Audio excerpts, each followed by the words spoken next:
j'ai rien dit. On se calme. On se calme. C'est super sympa d'ailleurs de m'accueillir comme ça fait vachement rockstar. J'ai rien dit, je passe un film. Et c'était quand même il y a plus de 23 ans, 24 ans maintenant, ici même. C'était lors de votre premier séminaire. C'était en 92, c'était à Tignes. C'était une nouvelle naissance pour moi. Non, c'est vrai. C'est vrai parce que j'avais 22 ans et jusqu'à l'âge de 22 ans, j'ai été considéré comme un petit branleur.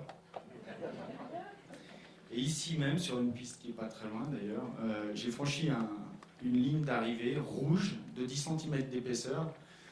Et derrière, j'ai été considéré comme un grand champion. Et depuis, je me bats pour rester ce petit branleur, garder cette âme de petit branleur qui est au fond de moi. Et qui m'a toujours amusé. Et qui m'a toujours fait, on va dire, c'est quelque part grâce à cette âme de petit branleur que j'ai pu faire tout ça. Donc c'était vachement important de ne pas le perdre. Et c'est pour ça d'ailleurs qu'on a titré la conférence, parce qu'on a un titre. Comment gagner facilement. C'est vachement prétentieux ça. Comme dit. Ça fait bien petit branleur. Voilà. Alors, comment gagner facilement la course la plus difficile du monde? D'abord, la course la plus difficile du monde. Je ne le savais pas. Je l'ai su le jour même. Grâce à un journaliste le matin de la course qui est venu me voir et qui m'a dit « Écoute Edgar, tu dois avoir une pression d'enfer. Ça va être la merde aujourd'hui. Si tu gagnes pas, t'es mort. » Ah ouais, c'est vrai. Si tu gagnes pas, t'es mort. Je dis pourquoi? Il me dit parce que t'es quand même aux Jeux Olympiques. T'as une chance. T'as 30 secondes pour la concrétiser. Ça fait 4 ans, peut-être plus que t'attends ça. C'est la plus belle course du monde. Donc si t'es pas là, franchement, t'es mort. Si tu la rates. Et en plus, c'est en France. Dans ton propre pays. Alors, tu peux peut-être avoir l'occasion à plusieurs reprises dans ta carrière de participer aux Jeux Olympiques, mais dans ton pays, c'est une fois dans ta vie. Donc tu as 30 secondes pour changer ta vie, sinon tu es mort. Je dis, attends, je suis mort, t'es bien sympa. Il me dit, si, t'es mort parce que t'as dit que t'allais gagner. Si tu ne gagnes pas, nous, on t'attend au virage. Au tournant, tu vois. Alors, il y en a beaucoup dans les bosses, des tournants. Je lui dis, bon, d'accord, t'es sympa, c'est tout. Il me dit non, c'est pas tout. En plus, tu ne te rends même pas compte, mais il y a des adversaires qui ne sont pas là pour te dérouler le tapis rouge. Je dis, lesquels? Il me dit, d'abord les Américains. Ils sont là pour gagner. Parce que l'essentiel pour un Américain aux Jeux Olympiques, c'est de gagner. Le reste, ils s'en foutent. La deuxième place, ça ne l'intéresse pas. Je dis, ok, d'accord, ça je le sais. Et les autres? Il me dit, les Russes, ils sont là pour bouffer. Ils veulent bouffer tout le monde, tu vois, ils sont là pour bouffer, c'est l'essentiel pour un Russe, c'est de bouffer. Je lui fais, ouais, alors, il me dit, alors, l'essentiel des Français, on le sait, c'est de participer. Alors, tu vois, bon, je commençais à me dire, il commence à me... Comment vous dire? Ouais, à me gaver, tu vois, le mec... Et j'ai dit, bon, écoute, maintenant t'arrêtes, parce que moi, j'ai faim comme le Russe, j'ai envie de bouffer tout le monde, et j'ai envie de gagner comme l'Américain. Donc t'inquiète, je suis pas là que pour participer. Et donc, il m'a dit, ouais, mais t'as pas vu la météo?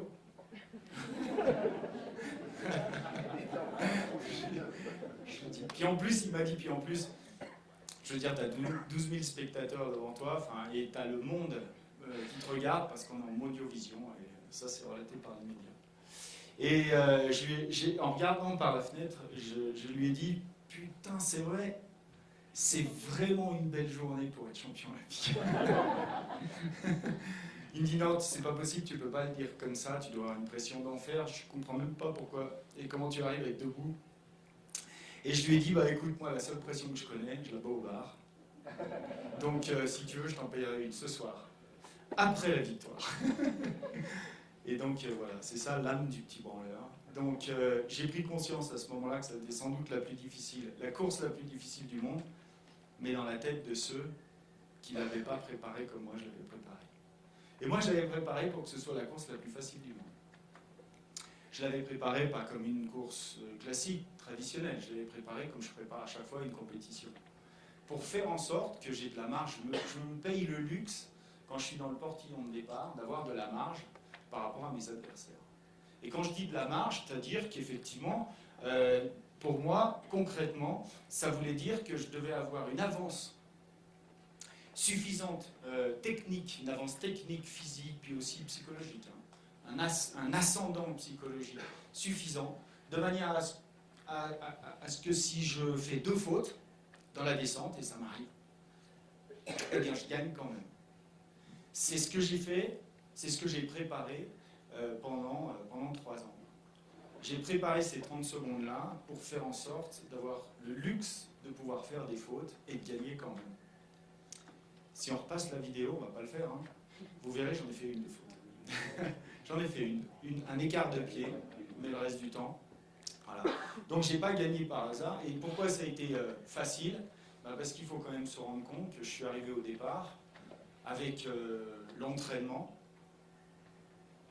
avec comment dire, oui, j'avais respecté les normes de travail que la plupart de mes adversaires avaient également respectées. Mais avec cette avance technique, physique aussi sans doute, et puis cet ascendant psychologique sur eux.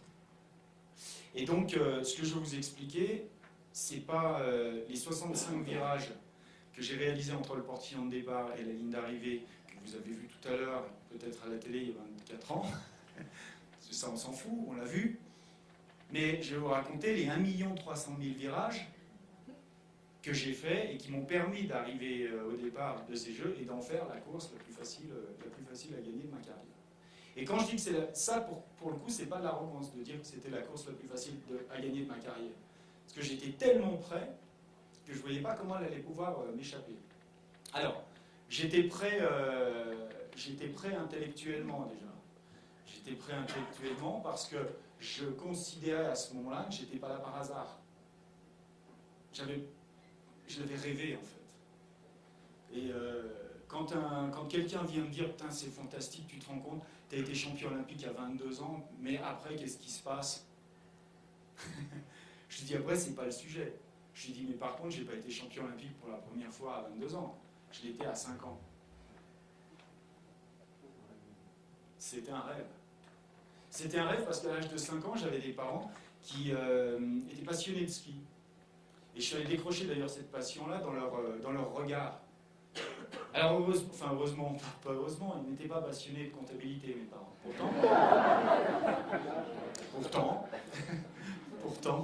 Pourtant, ils tenaient un magasin de sport, donc il y en avait de la comptabilité. Ils tenaient le magasin de sport d'un grand champion olympique qui s'appelle Jean Vuarnet, qui est un homme champion olympique de descente en 1960, fondateur de la station d'Avoria. Il avait un magasin de sport, donc à la fois champion et entrepreneur, parce que vous connaissez aussi les lunettes. Vuarnet, donc voilà, entrepreneur, champion olympique. Mes parents avaient une admiration immense pour ce bonhomme, et ils avaient la chance de travailler pour lui.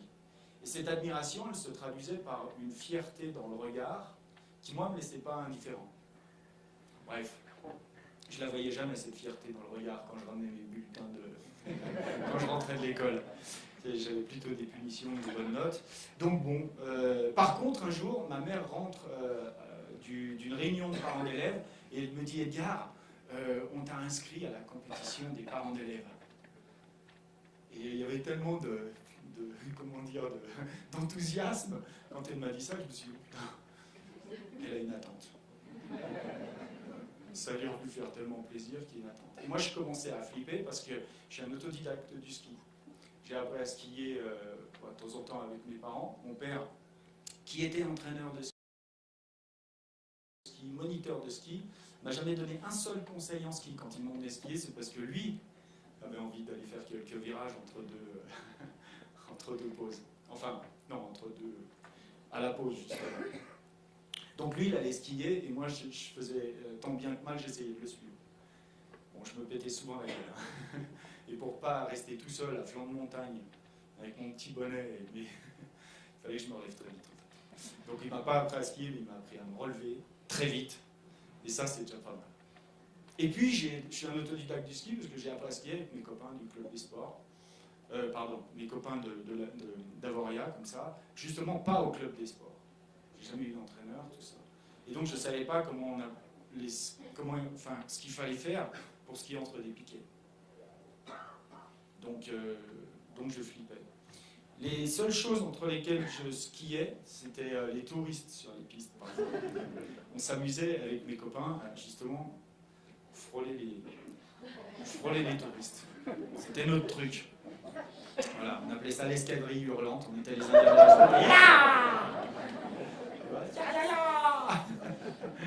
Et moi je marquais un point. Alors je visais toujours les gens en chasse-neige parce que s'ils tombaient, je marquais des points.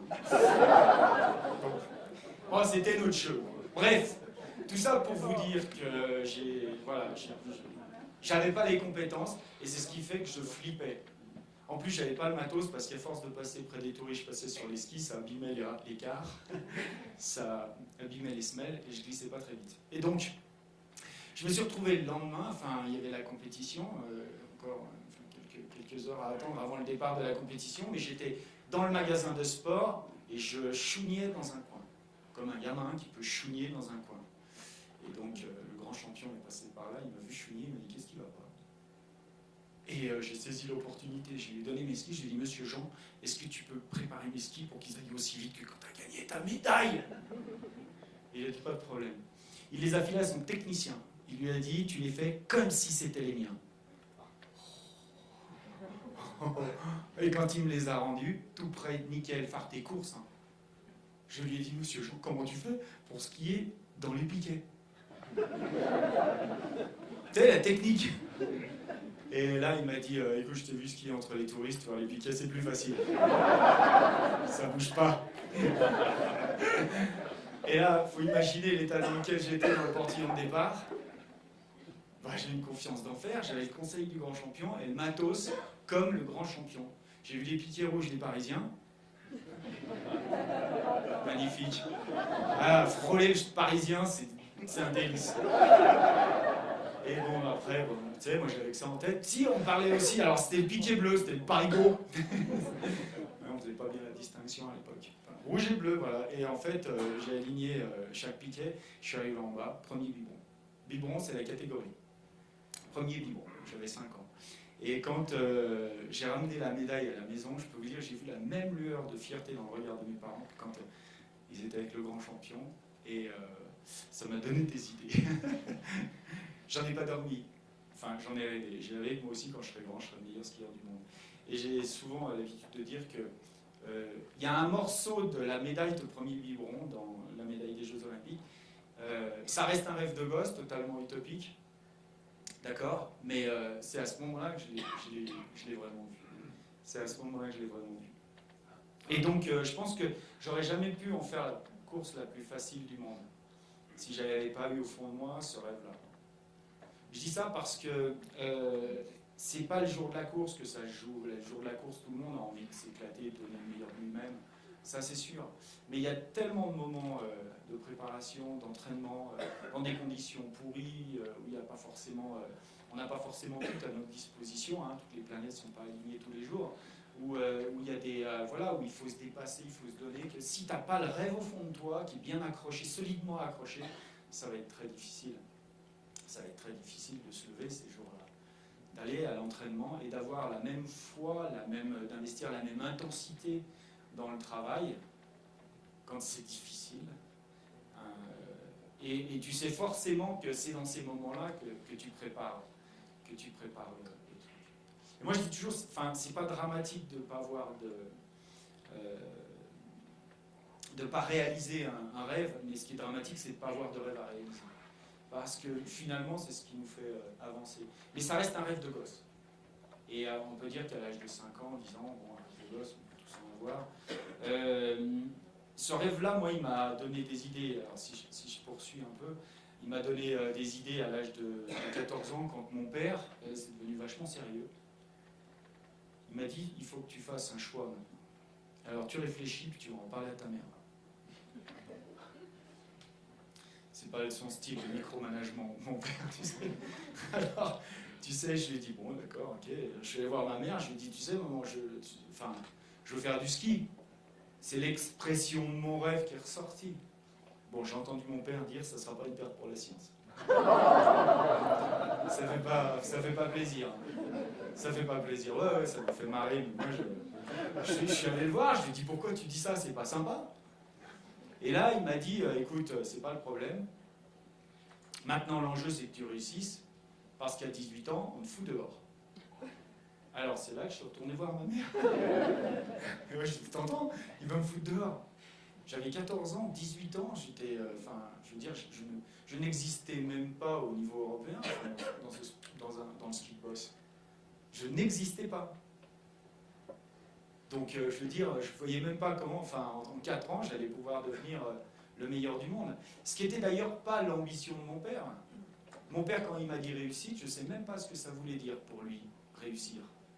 Son interprétation à lui, je ne la connaissais pas.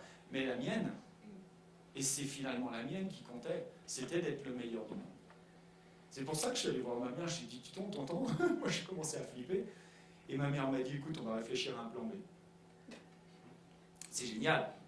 Et ouais, un père exigeant sur un domaine de passion que j'ai choisi, et une mère protectrice. Je veux dire, avec ça, c'est quand même génial. C'est quand même génial. Et c'est ce qui a fait que mon rêve, à ce moment-là, est devenu un projet. Et quand je dis un projet, c'est que j'avais à la fois un métier, je devenais skieur de boss, une échéance à 18 ans, et un niveau à atteindre à cette échéance. Le meilleur skieur du monde. C'était mon truc. Et puis le plan B derrière. Alors le plan B, pour la petite anecdote, c'était de faire des... J'ai fait un BEP de comptabilité.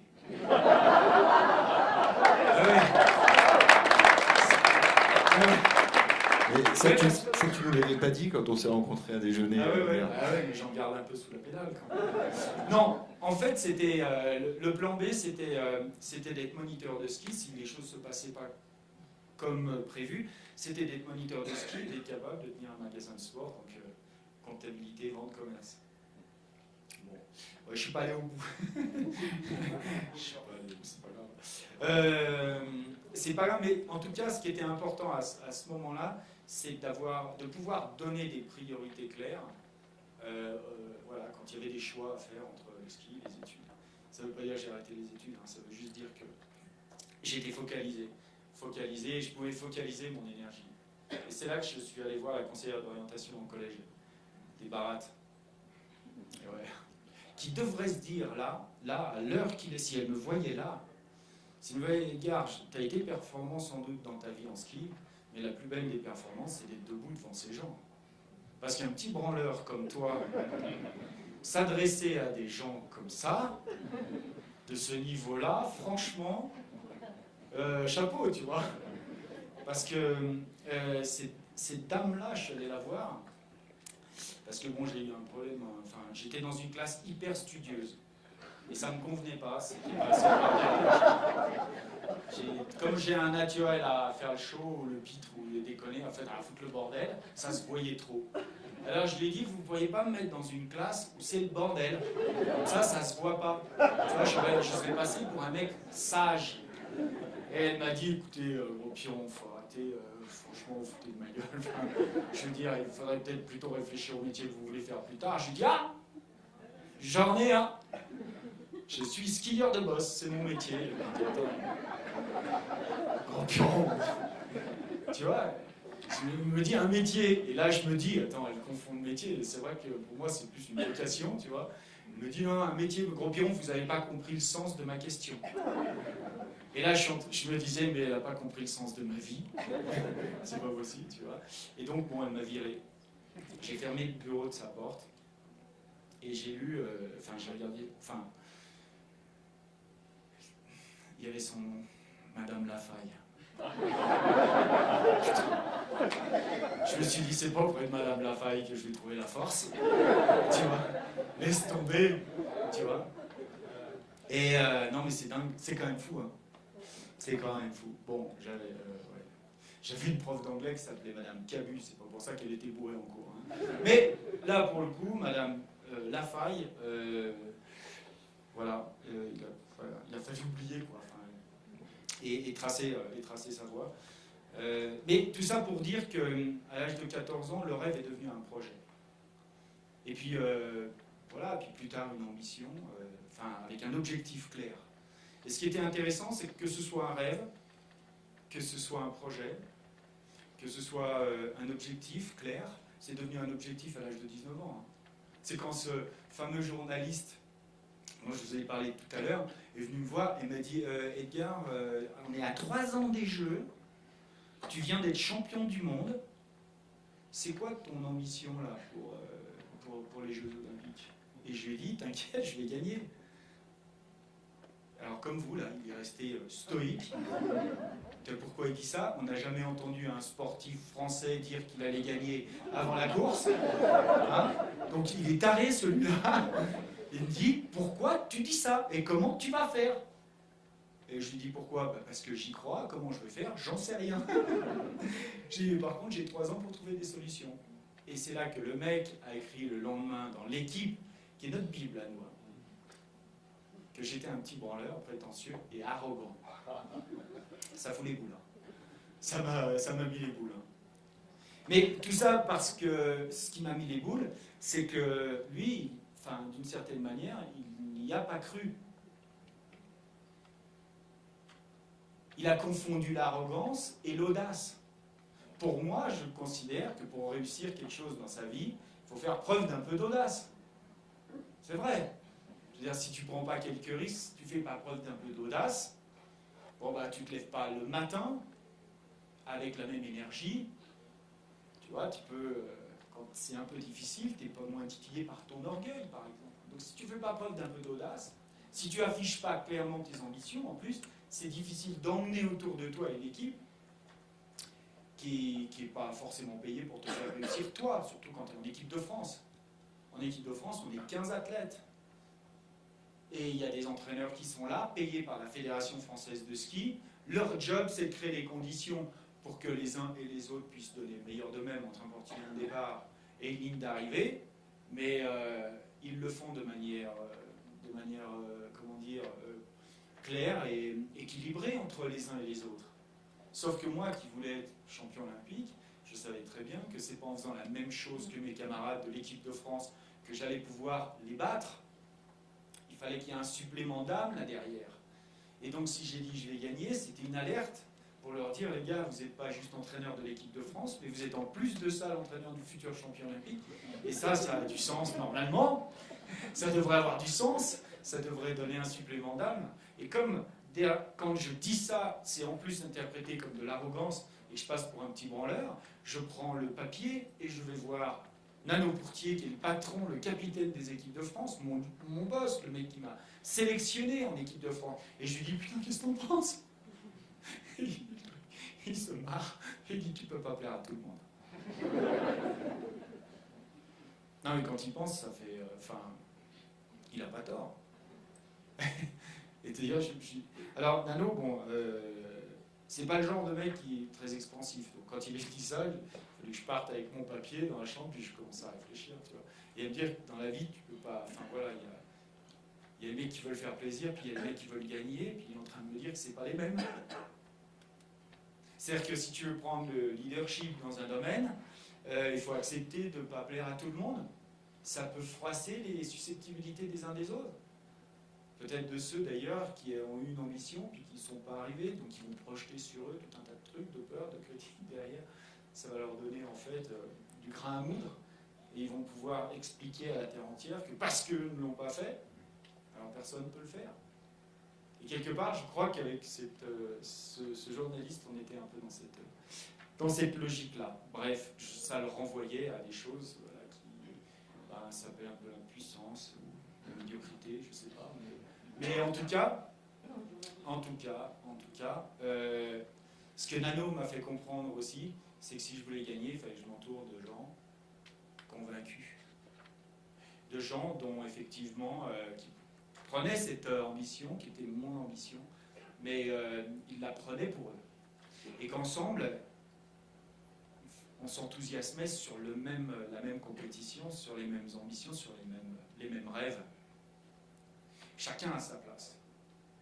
Et il m'a fait comprendre en fait qu'il fallait que je voie ces gens-là, que je les réunisse, mes coachs, Nano en tête, et que je leur explique mon ambition, et qu'ensuite je leur laisse la liberté, la latitude de faire de moi ce futur champion olympique. Tous les jours, quotidien, c'est ce que j'ai fait.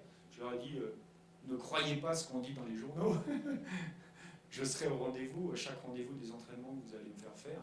Mais ce que je veux, et que ce soit clair, le 13 février, dans 3 ans, je vais être au top physiquement, techniquement et puis mentalement.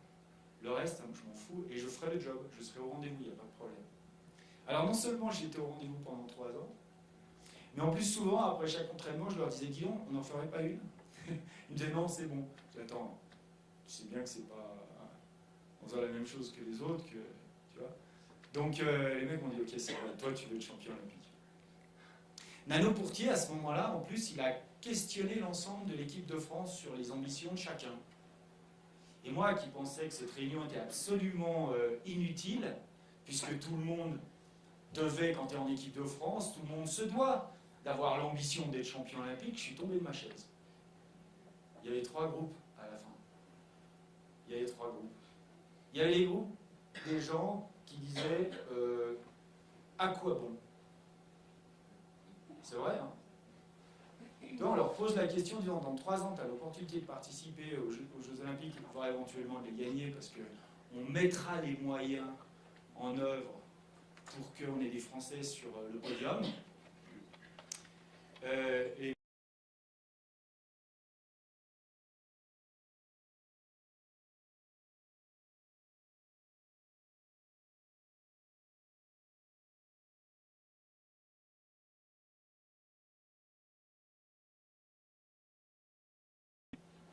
j'y croyais pas. J'en revenais pas.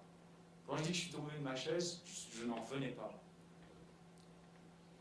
J'ai vu ensuite des gens qui s'exprimaient et qui disaient pourquoi faire? Pourquoi faire? Oui, oh allez, je veux bien m'entraîner, je vais essayer de faire ci, je vais essayer de faire ça. Il y en a un, on lui a dit, tu vas essayer de faire quoi concrètement? Il a dit, je vais essayer de faire un podium. Pas mal, hein? Et puis, le 3e groupe, en fait, on était 2. Sur une vingtaine, hein, qui se sont dit, pourquoi pas? On n'était que 2. Et c'est là que je me suis dit, putain, c'est dingue. Vaut mieux viser haut. Il y a moins de monde. Il y a beaucoup moins de monde. Restez pas en bas de l'échelle, hein, c'est bondé. Hein, non mais, enfin quand vous faites du sport, hein, mais c'est un truc de dingue. C'est un truc de dingue. Et donc, ce qui est marrant, c'est que là, il y a juste une différence à la fin. Hein. Le jour de la course, il y a les acteurs, puis il y a les spectateurs. Et les pourquoi faire étaient dans les gradins. Hein, on assistait au spectacle en disant putain, t'as vu ce temps de merde? On avait raison. C'est pas possible, ça peut pas courir. Ça peut pas courir. C'est pas possible, on peut pas faire là. Faut annuler. Pourquoi faire? Tu vois? Enfin, les à quoi bon comme ça. Les pourquoi faire, c'était on a essayé.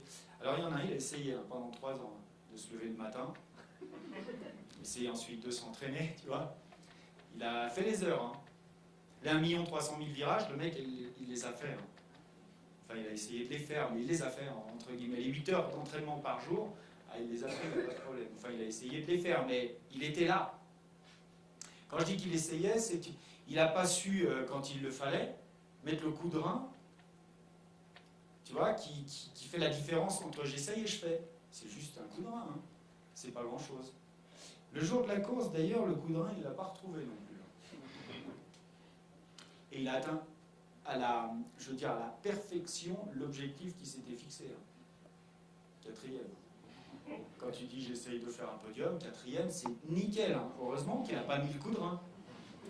Non, parce qu'il était à 3 centièmes de point du podium. S'il avait mis un coup de rein, se serait retrouvé dessus. Il aurait explosé l'objectif.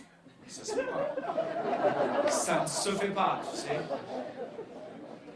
Un mec était au rendez-vous, parfait. Puis on était 2. Olivier Alamand et moi. On a fait les heures, hein, les 8 heures d'entraînement par jour. On a fait les 1 300 000 virages. D'ailleurs, je me dis toujours, putain, pourquoi il y a une différence? On a fait 1 300 000 virages, on a les mêmes entraîneurs, les mêmes moyens, les mêmes structures, les mêmes infrastructures. On venait s'entraîner ici à Tignes tout le temps.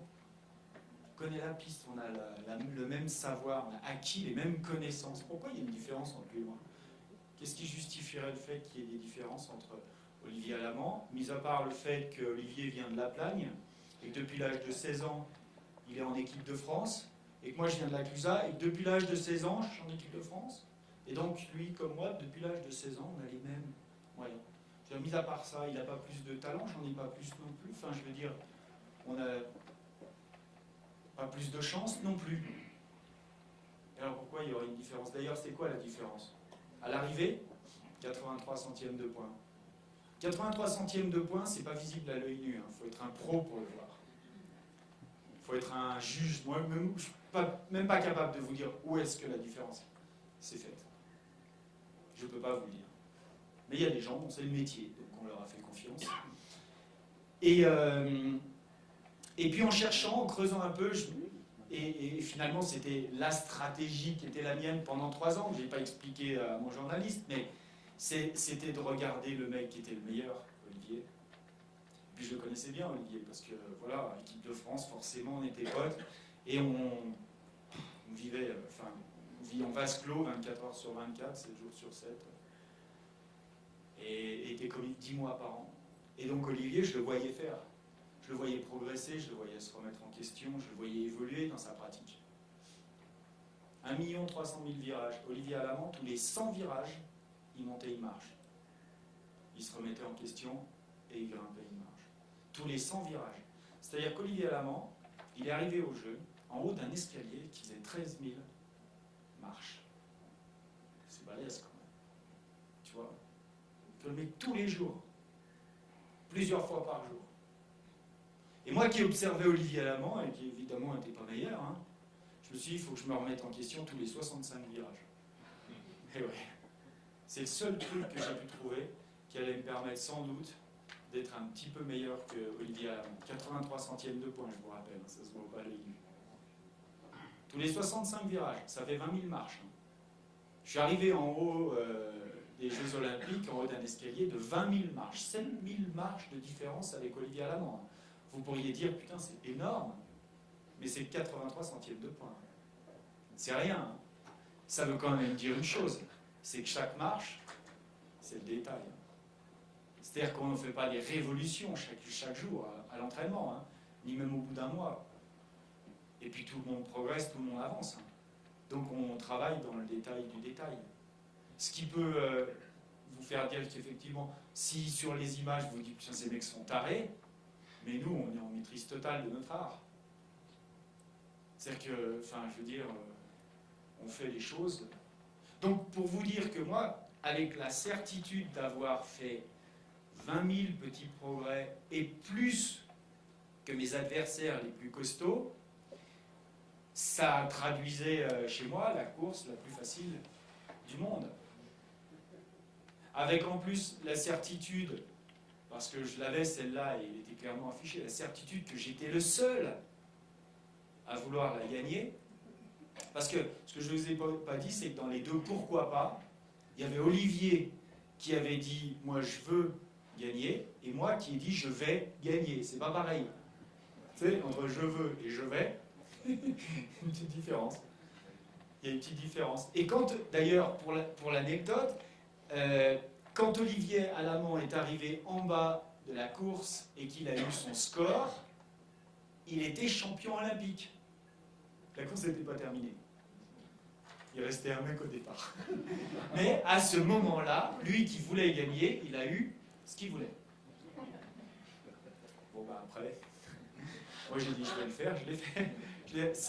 Non, mais ce que je veux dire aussi, c'est que pour la gagner facilement, la course, il faut qu'il y ait une intention qui soit là. Et cette intention, c'est ce qui te fait faire le job. C'est ce qui fait que tous les 65 virages, et c'est pas facile tous les 65 virages, parce qu'il faut quand même faire appel à sa créativité, pour innover en permanence, pour chercher des solutions là où tu es dans un monde bourré de problèmes. Il faut trouver tout ça. Et donc, il y a des fois, si tu n'as pas l'intention chevillée au fond de toi, si tu n'as pas le rêve, si tu n'en as pas fait un projet, et puis avec un contrat avec tes parents, donc avec les gens qui sont proches, si tu n'étais pas engagé auprès de ceux qui te sont le plus chers, et si en plus tu n'en as pas fait un objectif, et puis que là encore tu n'as pas fait la promesse à ton pays que tu allais le faire, bon ben, tu vois, le jour où c'est un petit peu plus difficile, je passe à autre chose. Donc gagner facilement, c'est s'engager quand même. Hein. C'est avoir cette intention chevillée au corps. C'était ça pour la gagner facilement. C'est que tu ne laisses pas de place, tu vois, à l'approximation. D'une certaine manière. Voilà ce qui m'a permis de la gagner facilement. Mais il n'y a pas que ça. Il n'y a pas que ça. Comprenez bien qu'avoir un objectif, progresser vers cet objectif, c'est important. Mais ce qui m'a aussi permis de la gagner facilement, c'est qu'il fallait que ça soit plaisant. S'il n'y avait pas eu de plaisir à faire le truc, ça aurait été la galère. Donc, je veux dire, il a fallu cultiver le plaisir. Et dans ce métier, c'est pas simple. Il y a la passion, et la passion, c'est skier dans les bosses. Mais on skie dans les bosses 5 minutes par jour. Hein. Notre cœur de métier, on l'exerce 5 minutes par jour. 10 fois 30 secondes à l'entraînement. Sur 8 heures d'entraînement, on skie, on fait une dizaine de descentes de 30 secondes. Puis après, il y a 7h55 de transpiration. Tu vois, donc 5 minutes de passion pour 7h55 de transpiration, et c'est comme ça tous les jours, 300 jours par an, pendant 10 ans. Tu peux vite tomber dans la routine. Tu peux surtout vite te faire croquer, bouffer par la transpiration et perdre la passion. Donc en fait, un des enjeux majeurs pour un sportif de haut niveau dans ce sport, c'est de faire en sorte que les 7h55 de transpiration, ça soit plaisant. Tu vois, ce soit un truc où tu t'amuses. Tu prennes un peu de... ce soit un peu le fun. Pour que justement les 5 minutes de passion, ceux-là, tu les vives pleinement. Tu les vives pleinement. Donc en fait, on est toujours dans une logique, essayer de transformer les choses. C'est un sport de magicien, le ski boss. La première fois que je me suis retrouvé en haut d'un mur de boss, j'avais 12 ans, j'étais au club des sports à la Clusaz, et je me suis tourné vers l'entraîneur. En haut de la piste des Rodos, on était 300 mètres de long, 150 mètres de large, 1000 bosses, 28 degrés de déclivité. J'ai regardé l'entraîneur, je lui ai dit, c'est qui le con qui a fait un sport pareil? Tu vois, qui a inventé un sport pareil. Tu vois? Et le mec m'a dit, c'est pas un con, c'est un magicien. Je lui ai dit, c'est-à-dire? Il dit, bah écoute, tu me regardes skier, tu vas voir. Le mec, il a mis ses bras devant, il me dit, tu mets les bras devant en plus. Hein. Il a mis ses bras devant, il est parti. J'ai vu le magicien skier. Quand il skiait, lui, il n'y avait plus de bosses. Les bosses sous ses skis disparaissaient. Il avait le haut du corps parfaitement aligné avec l'axe de la pente, les genoux qui absorbaient, les pieds qui se faufilaient, c'était nickel. Les bras devant, c'était impec. Et moi, je me suis retrouvé en haut, tu vois, tout seul, tu vois, avec le coach qui était en bas en train de me regarder. J'avais pas encore, si vous voulez, trouvé le truc. Hein.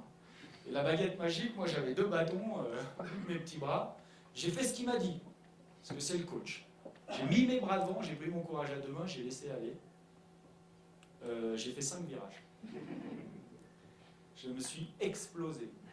Il y avait les autres mecs du club des sports qui me fait « Hé, grand Piron, t'as perdu quelque chose, tu sais !» J'en avais mis de partout, tu sais. Je crois, non, c'est bon, j'ai tout ramassé. Ils m'ont dit « Si, t'as encore perdu l'équilibre !» Grand Piron, ouais, bon. Ces mecs-là descendaient la piste en 30 secondes. Je l'ai descendu en 8 minutes. Humiliation totale.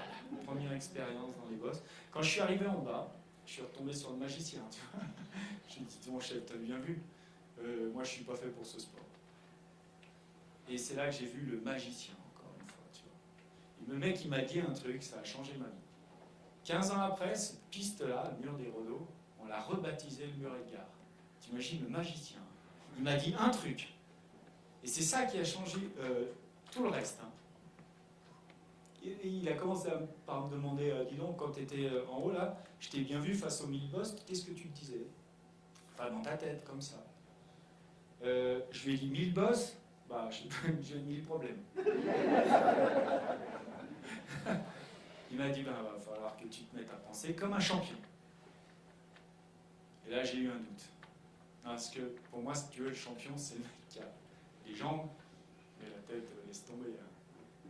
je lui ai dit, attends, les champions, ça n'a pas de cervelle, ça pense pas. Et c'est là qu'il m'a dit, écoute, c'est pas tout à fait ça. Je fais, ah ok, d'accord. C'est quoi concrètement? Parce que moi, le mental, penser comme un champion, c'est abstrait. Je veux un truc concret. Concrètement, il m'a dit, le champion, là où les mecs, la plupart des gens voient les problèmes, lui, il trouve des solutions. Ça a changé ma vie. Ça a changé ma vie. Depuis ce jour-là, je me suis dit, il faut que je dois pouvoir cultiver une idée. L'idée que je peux m'améliorer un petit peu tous les jours, je ne sais pas, quelles que soient les circonstances. Et d'une certaine manière, ce n'est pas les circonstances qui font ce que je suis, et c'est ce que je suis au fond de moi.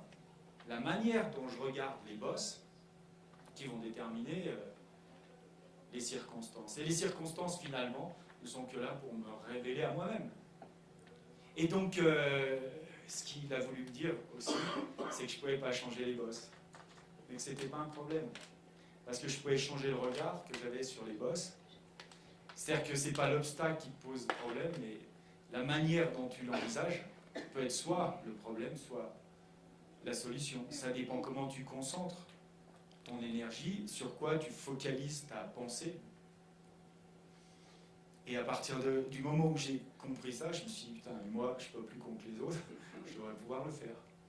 Je devrais pouvoir le faire. Et à partir de ce jour-là, je me suis dit, si je dois être, comment dire, si je veux penser comme un champion, même avec mon âme de petit branleur, je dois concentrer cette attention que j'ai sur ce que je contrôle, plutôt que sur ce que je ne contrôle pas, sur ce que j'ai à ma disposition, les qualités qui sont les miennes, plutôt que sur ce qui me manque, voire même sur mes faiblesses.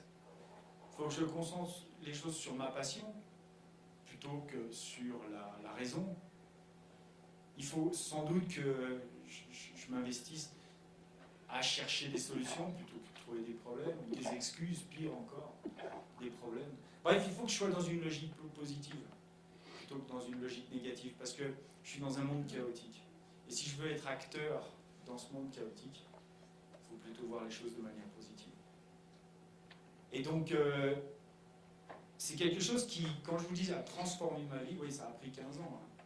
Ça a pris 15 ans, mais ça a été... c'était une logique de... Ça n'a pas été...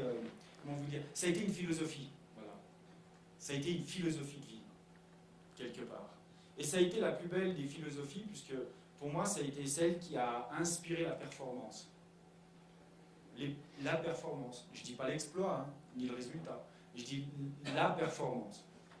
Et quand je dis la performance, c'est parce que, toujours le même journaliste, hein, on est souvent le même, les journalistes sont dédiés au sport.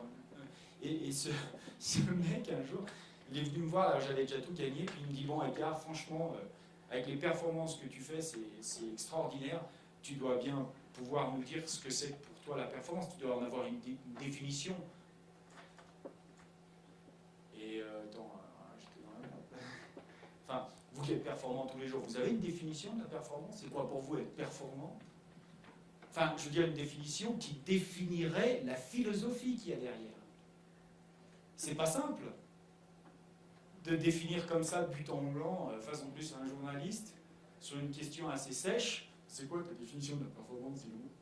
En plus, il faut se rappeler que nous, on est athlètes, donc je veux dire, la tête, on l'a pas. Hein. Tu vois, le cerveau, c'est le truc, on l'a laissé au vestiaire. Hein. Et là, j'étais mal. Et puis, du coup, je me suis dit, j'ai repensé à cet entraîneur qui m'avait dit, t'as un positif avant le négatif, tu sais. J'ai repensé à ça. Et je lui ai répondu, écoute, moi, ma philosophie de la performance, c'est un minimum d'effort pour un maximum de résultats. Je lui ai mis dans la gueule. Non, il m'a dit t'exagères, t'as pas le droit de dire ça, c'est une connerie. C'est pas possible. Je fais pourquoi c'est pas possible? Il me dit prouve-le-moi. Pas de problème. Alors là, je me suis rappelé mes études de compta. Tu sais où on fait des tableaux? Il n'y a pas un PowerPoint, un paper là? Non, c'est pas grave, alors je vais vous le faire comme ça. Alors, j'avais fait un tableau, et j'avais fait en fait pas un tableau, j'avais tiré un trait sur une feuille et j'avais mis moins. J'ai dit, les mecs qui font un minimum d'efforts obtiennent un minimum de résultats. C'est performant ça? Il me dit non. On en a discuté d'ailleurs. Je lui dis, ça fait des mecs assistés ça. Ça fait des mecs assistés qui en veulent toujours plus, tu vois, et qui en donnent toujours moins. Je suis désolé, mais ça fait pas des performants. Il m'a dit, ok, jusque-là, t'es d'accord. Il me dit, mais attends, il y a des mecs qui font des gros efforts. Je lui fais, ok, mais il y a deux types de mecs qui font des gros efforts. Les mecs qui sont plus-moins, qui font des gros efforts, pas de résultats. Je lui dis, ça fait pas des mecs performants. Il me dit, non, c'est vrai, t'as raison. Je lui fais, ça fait des mecs fatigués. Ah, bah ouais. Qui deviennent d'ailleurs fatigants. Parce qu'ils te demandent la rémunération de leur transpiration, alors que toi, patron, tu devrais les payer pour leur contribution. Mais elle est nulle. Tu vois? Alors t'as pas envie de les payer. Donc là, jusque-là, il a dit, ok, t'as raison, mais il y a des mecs qui font des gros efforts et qui obtiennent des résultats. Je lui fais, ouais, mais il faut regarder si ça dure. Parce que je ne suis pas sûr qu'à force de fournir des gros efforts, les mecs durent dans le temps. Et la performance, c'est pas de monter sur un podium, c'est d'y rester. Monter sur un podium, c'est l'exploit. Donc, les mecs qui sont gros efforts, résultats, exploit, c'est pas les mecs performants pour moi. Il m'a dit, ouais, quand même. Je fais, non, ça fait des mecs suffisants. Ouais. Qui deviennent chiants parce qu'ils s'installent dans leur zone de confort à partir du moment où ils ont gagné. Ils protègent ce qu'ils ont, mais il n'y a plus d'appétit pour ce qu'il y a encore à conquérir. Il m'a dit, bon, d'accord, bon, ok. Je fais donc, il ne te reste plus qu'une seule solution, moins plus. Un minimum d'effort pour un maximum de résultats. Et là, il m'a dit, attends, Edgar, je suis désolé, mais tu ne peux pas réussir sans effort. Je fais, ça, c'est ta croyance, judéo-chrétienne. Tu as été éduqué là-dedans. Il faut souffrir pour réussir. Tu vois, il me dit, ouais, c'est vrai. Je lui fais, et alors, tu souffres, hein?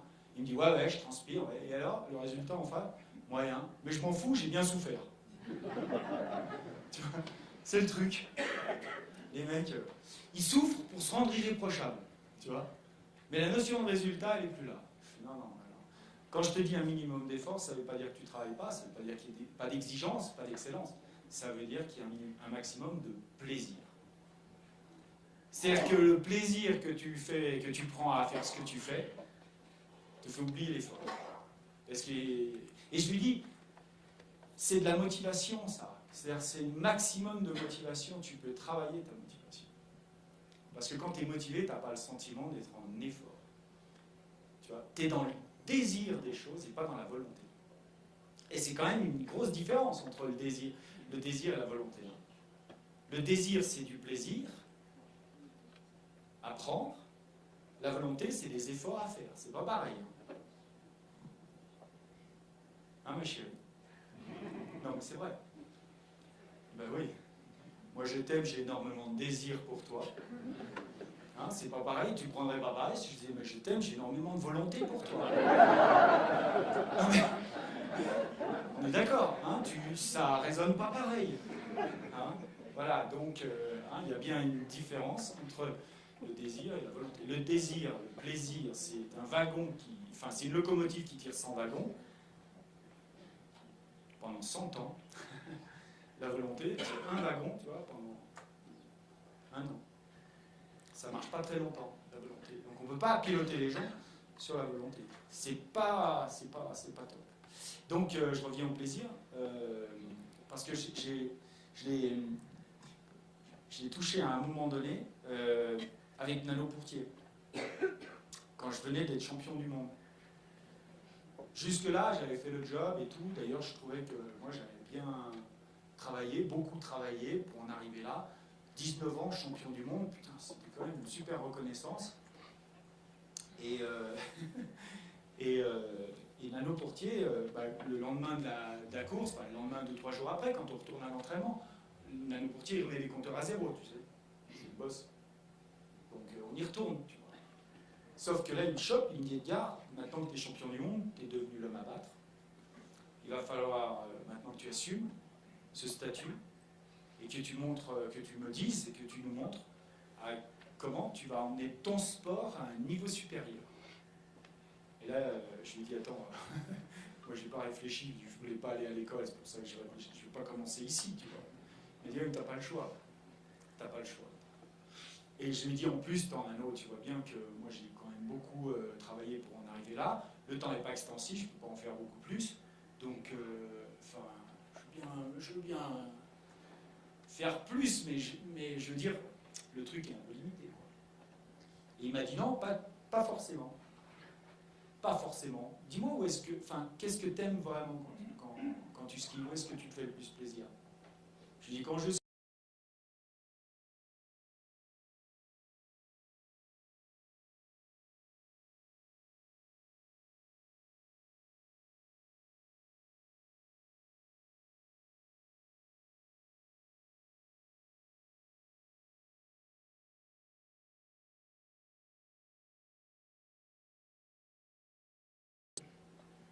je suis très content de pouvoir la faire plus vite, mais je te dis, il faut que je travaille là où je suis. La technique, là où je fais des petites fautes et tout. Il m'a dit, écoute, c'est moi le patron. Tu fais ce que je dis. Et puis entre nous soit dit, si tu l'as fait en 30 secondes, tu vas aller tellement vite.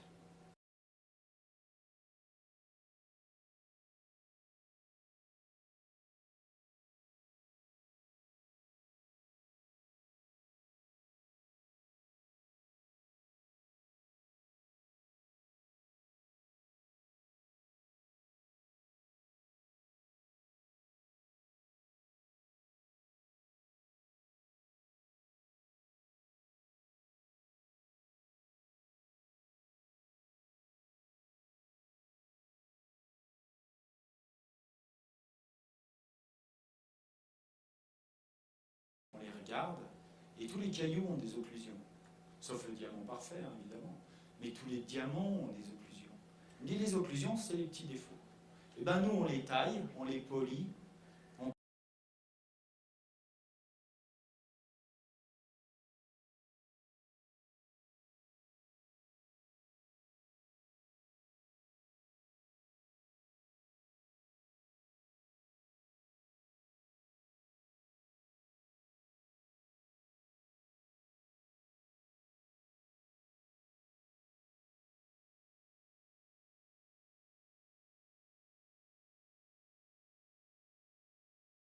Bon, là où ils sont talentueux, qu'on ne voit plus les défauts. C'est magnifique comme métier. C'est un métier de manager. C'est un métier de dirigeant, c'est un métier de patron. Nano Portier, c'était un patron.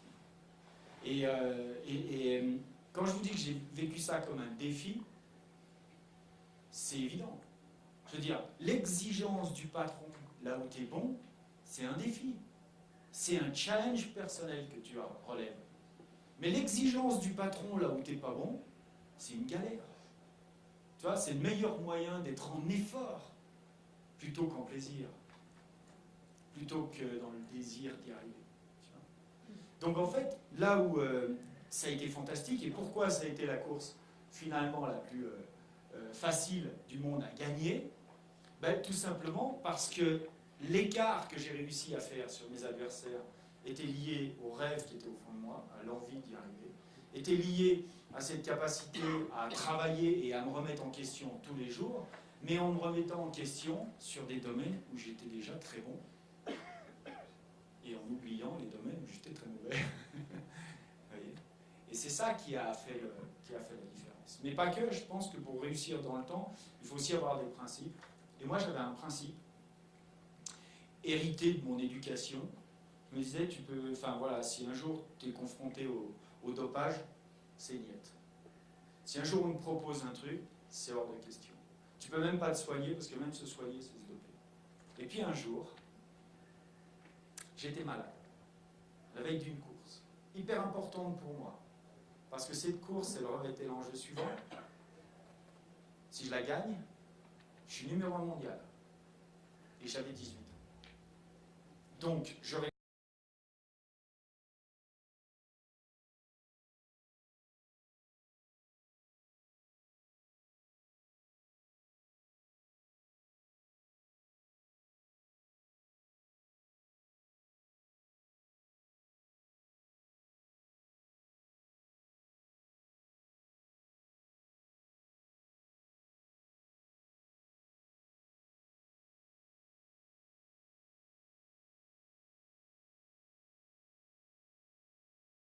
la salle de bain, j'ai fermé la salle de bain. Et puis j'ai regardé comment prendre ces médicaments. Et sur la notice, j'ai vu que, en plus, enfin voilà, c'était des médicaments qui étaient des produits dopants, enfin considérés comme des produits dopants. Donc pour les sportifs de haut niveau, c'est niet. Bon, en plus, vous voyez, petit sport, pas de contrôle, tranquille. Mais ça me posait quand même un cas de conscience. Parce que j'avais ce principe. Je me disais, attends, là, tu es quand même sous pression. Les principes, on fait quoi? Est-ce que je regarde la course à la télé? Franchement, j'avais pas envie. Ou est-ce que je me soigne et je prends, tu vois? Et c'est là où tu as les principes qui commencent à, tu vois, à être un peu challengés. Mais attends, se soigner, c'est pas se doper. Se soigner, c'est se remettre au niveau. C'est pas chercher à prendre un avantage. Là, tu commences à trouver tout un tas d'excuses, puis tu es en train de te dire, bah, attends, t'as pas de contrôle, tu crains rien. Mais ça me posait quand même un cas de conscience. Et puis, il fallait bien prendre une décision. J'ai pris une décision. À 18 ans, c'était pas bien mûr en plus, tu sais jamais trop ce qu'il faut faire.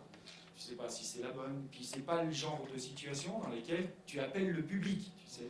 Pour demander le 50-50, tu sais. Ou tu appelles un ami, tu vois. Ça se fait pas. Donc, il a fallu décider. Et honnêtement, j'ai décidé sans savoir ce qu'il fallait faire. C'est que 4-5 jours après, quand je me suis retrouvé face à mon père, que d'abord j'ai pris une branlée. Parce qu'il ne m'avait pas vu sur la feuille de résultat, il me dit qu'est-ce qui s'est passé.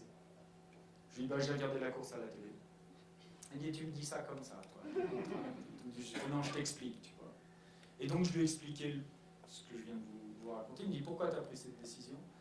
Et je lui ai dit, bah, pour respecter des principes, des valeurs, que dans votre éducation, avec maman, vous m'avez transmis. Et quand, à 14 ans, vous m'avez responsabilisé, eh bien, je me suis senti investi de la manière dont je voulais être champion. Du champion tel que moi je le voyais, je le vivais, et des champions à qui j'avais envie de ressembler. Et il y a des champions, moi, qui m'ont toujours inspiré, qui ont toujours été des mecs absolument, en plus, clean. Et donc, je lui ai dit, ben, je peux pas, si je suis responsable, je suis le premier responsable des résultats que j'obtiens, c'est aussi responsable de la manière dont je les ai. Donc je peux pas me dire, je pouvais pas me dire, il y a peut-être des mecs qui l'ont fait avant moi, se soigner. Et puis il y en a sans doute d'autres qui le feront après, parce que ça veut dire se défausser sur les autres. Et donc mon père m'a dit, ok, bah, très bien, c'est bien. Il me dit, ben, je veux quand même te dire que tu as pris la bonne décision. Et que cette décision nous rend fiers de toi. Parce que c'est pas tant de gagner qui compte, que la manière d'y arriver. Et tu verras, la manière d'y arriver dans la vie est beaucoup plus importante. Et ce que je peux vous dire par rapport à ça, c'est que c'est pas ça qui m'a fait gagner derrière. Mais ça m'a permis d'être plus solide dans les moments difficiles. On a tous des principes, et quand tout va bien, on les affiche aisément. Mais ces principes-là, c'est dans la tempête qu'on voit si vraiment ils vivent. Et c'est dans la capacité qu'on a à les faire vivre dans nos comportements et dans nos décisions, dans la tempête. Mais quand ils vivent, eh bien on s'aperçoit que la victoire a un prix quand même. Et quand la victoire a un prix, elle a un goût. Et on ne peut pas gagner au détriment de ses valeurs, de ses principes. Parce que ça, je dis on ne peut pas gagner au détriment de ses valeurs et de ses principes parce qu'il faut bien distinguer deux choses. Gagner et réussir. Gagner, c'est tangible. Gagner, c'est un résultat à l'instant T, ça fait appel à un score, un résultat, un podium, un chrono, ce que vous voulez. C'est tangible. Réussir, ça ne l'est pas du tout. Qu'est-ce que c'est que réussir dans vos têtes, dans vos vies? Réussir personnellement, réussir professionnellement. Chacun en a sa propre interprétation, chacun en a sans doute sa propre définition. Qu'est-ce que c'est que réussir dans ma vie? Ça n'a rien à voir avec le succès ou l'échec, d'ailleurs. D'ailleurs, on peut gagner sans réussir sa vie. C'est Lance Armstrong.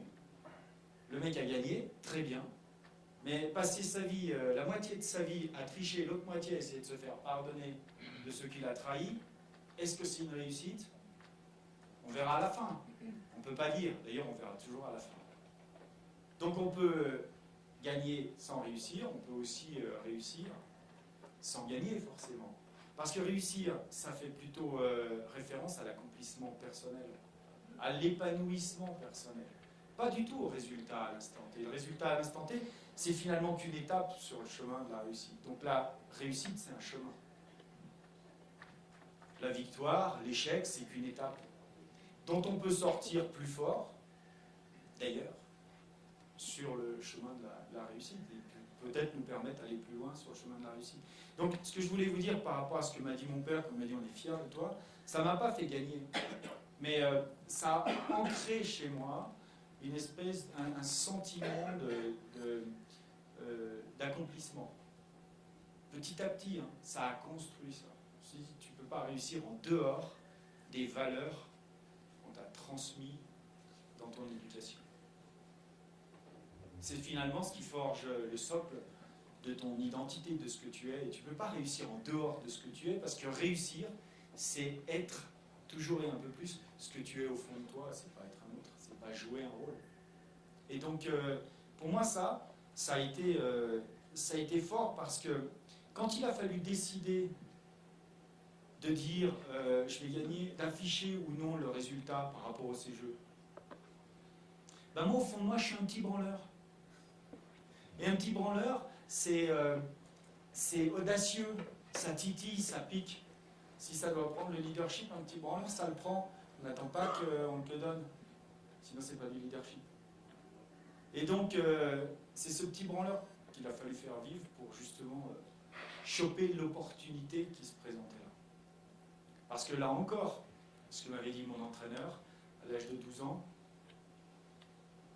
pour mes 8 minutes d'humiliation, là en bas, qui avait transformé ma façon de voir, c'est que il m'avait appris à focaliser mon esprit sur les opportunités, pas sur les pièges. Parce que quand vous êtes à 3 ans des Jeux Olympiques, et quand vous dites votre sport est olympique, tu viens d'être champion du monde, et là tu te dis c'est fantastique, tu vois, si tu as un regard positif. Mais si tu as une espèce de... Enfin, je sais pas, si tu as l'habitude de regarder plutôt les problèmes, de te faire plutôt la vie en noir, alors là, des scénarios catastrophes, t'en trouves plein. Hein. Et je veux dire, c'est beaucoup plus facile de trouver le scénario catastrophe que de trouver la solution. Hein. Ou les quelques solutions qui vont te permettre d'y arriver, parce qu'évidemment, c'est des petites solutions tous les jours qui vont te permettre d'y arriver. Donc, comment gagner facilement la course la plus difficile du monde? Ben, peut-être d'abord, voilà, en allant... c'est pas le rêve pour le coup, là. C'est l'ambition. C'est en ayant d'abord l'ambition, l'intention, et pas n'importe laquelle. L'intention qui donne du sens à ce que tu es. Comme je vous ai dit, le rêve de gosse, c'était bien, c'était d'être le meilleur skieur du monde, mais le sens que j'y avais mis derrière ça, c'était que si j'étais un bon skieur, j'allais briller dans le regard de gens qui comptent pour moi. C'est-à-dire que le ski en soi ne me motive pas plus qu'être comptable. Ce qui me motive, c'est que le ski me permet d'exister positivement, voire me renvoie une image positive de moi-même dans le regard des gens que j'admire, des gens qui comptent pour moi. Et le sens, il est là, et il sera toujours dans le regard des gens, dans le regard des autres, des gens importants à nos yeux. Il sera toujours là, le sens. Donc l'ambition qui a du sens, gagner facilement, c'est le progrès permanent, c'est-à-dire la maîtrise. Le progrès permanent, c'est une autre vertu. Ça casse la routine. Mais c'est la quête d'excellence. C'est être un petit peu meilleur tous les jours, c'est avancer. C'est grandir dans son savoir, son savoir-faire, ses connaissances, son savoir-être. C'est se maîtriser mentalement, être capable de focaliser son attention sur les bonnes choses plutôt que sur les mauvaises. C'est progresser physiquement, être en bonne forme, bien reposé et disponible pour avancer. Et puis c'est techniquement. C'est ça, c'est progresser en permanence. C'est prendre du plaisir à faire ce qu'on fait en étant d'abord focalisé sur là où on est bon. C'est-à-dire le talent. C'est quoi le talent? Il y a quelques centaines d'années, le talent, c'était une monnaie. Une monnaie en or.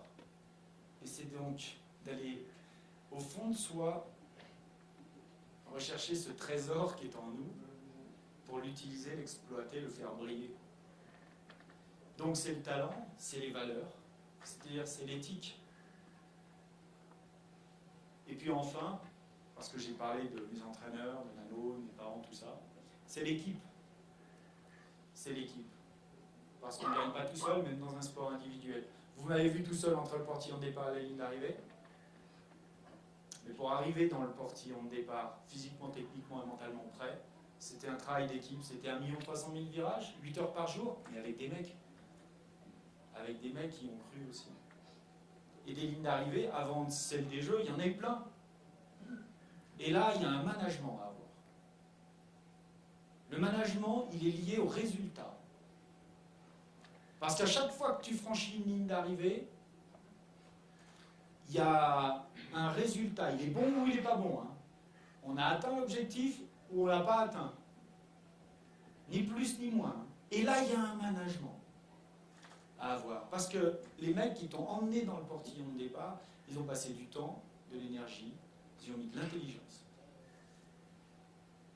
Et ça doit être récompensé. Même si le résultat n'est pas là. Donc quand ça gagne, c'est grâce à eux. Si ça perd, c'est de ma faute. C'était le seul principe qui était le mien et qui m'a permis tout simplement d'entretenir la dynamique pour faire en sorte que les mecs, le lendemain, résultat ou pas, enfin bon ou pas, étaient toujours là. Et je peux vous dire que si on l'a gagné facilement, et là je dis on, si on a gagné facilement cette course, c'est parce qu'il y a eu une dynamique entre nous. Et que les mecs ont travaillé ensemble. Et qu'on était tous alignés sur les mêmes objectifs. On a tous pris du plaisir d'ailleurs. Tout le monde a progressé d'ailleurs. Tout le monde a évolué.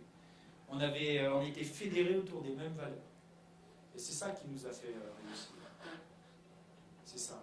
Le désir de grandir, de progresser, l'envie de réussir, le plaisir à faire, la nécessaire cohérence entre ce qu'on est, ce qu'on vise et la manière dont on y arrive, et puis la cohésion. C'est-à-dire des leviers qui nous ont motivés.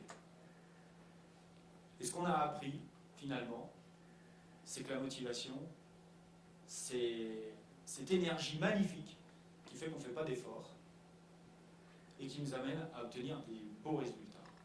Et que la bonne nouvelle avec la motivation, c'est que ce n'est pas un don du ciel. La motivation ne se décrète pas.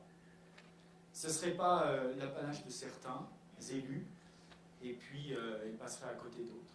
La motivation, c'est une énergie qui se travaille, qui se cultive, qui se crée, qui se développe et surtout qui se transmet. Et ça, tout le monde y a accès. Ça ne vaut rien de travailler sa motivation. Par contre, ça peut rapporter beaucoup.